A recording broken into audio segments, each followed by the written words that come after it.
Despite last year's offensive struggles, this program obviously trending in the right direction under seventh-year head coach Mark Dantonio. 10 games over 500 in the conference over the past 3 seasons. Shared the Big Ten title in 2010. 6 straight bowl appearances. That is a school record. And pleased to be joined now by Mark Dantonio, the head coach of the Spartans. Coach, let's look back before we look ahead. You had 9 games last year decided by 4 points or fewer. You won 4 of them. You lost 5 of them. What's the lesson you want the guys to take from those close games? You know, we've talked about it a lot, just finding those inches. I think that separates really the champions from all the others. So those inches are all over, you know, whether it's attention to detail a little bit or a call or you know, a missed tackle or a turnover, but they're all over the place. You just got to find them. But most importantly, we've been resilient, and I think we just want to continue to stay on task. And I've said before, you know, we want to chase it. And chase it means just whatever it takes, really. It won't come to you. You've got to reach out and grab it. Coach, every team has a personality. What's the personality of this team, and how is it different from last year's? Well, I think we have great senior leadership. Not that we didn't last year, just more of them. We've got more guys who've played and, you know, going into their final year, and usually, you know, that pays dividends, I think. You know, if you have a great year your senior year, which I know a lot of our guys are staying at task with that, you got a chance to really be successful. So I think that's our MO. We've been resilient. We've done that really year in and year out, so just stay the course, but play with a little bit of chip on our shoulder. We've got some things to prove. You talked about the task at hand and chasing it. What are some of the things as a team you guys have to do to get better at chasing it and obtaining it? Well, I think, you know, when you look around the league right now, and really look around college football, you look at the quarterback position, you got to be able to create good decisions, number one, and then you have to be able to create when things break down, and things are going to break down, so we work very hard at trying to do that.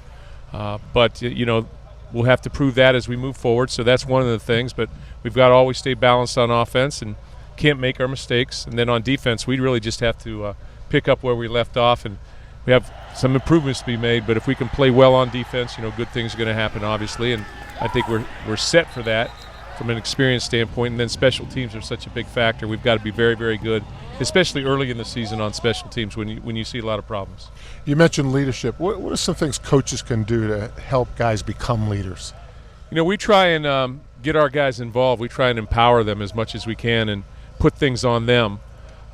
You know, we have obviously a unity council or a leadership council. We call them our Eagles, and really we vote on those guys, you know, 5 different times throughout the year. So we're doing that one day at a time to find 2 guys as we go forward right now. But I think putting them in positions of leadership and allowing them to empowering them within our program to make decisions that count, I think they add up.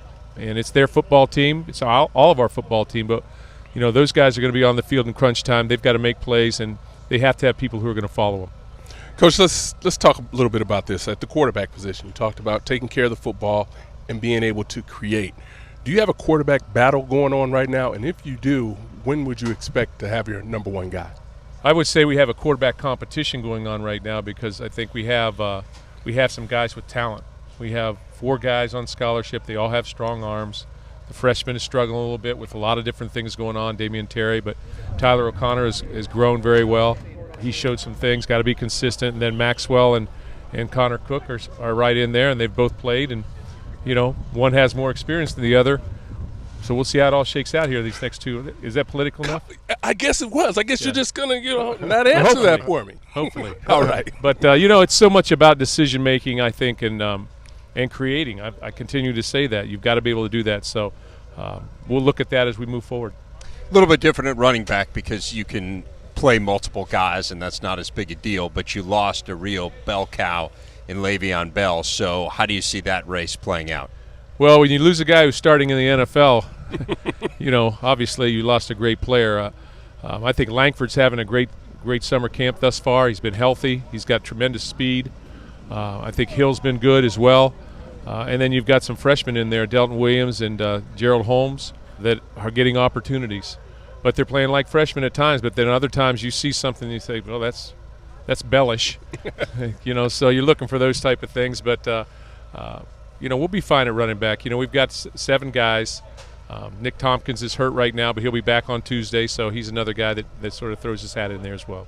Head coach of the Spartans, Mark Dantonio, thanks as always for your hospitality, Coach, and Look forward to seeing you again down the road. All right, guys. Thanks. Go Green.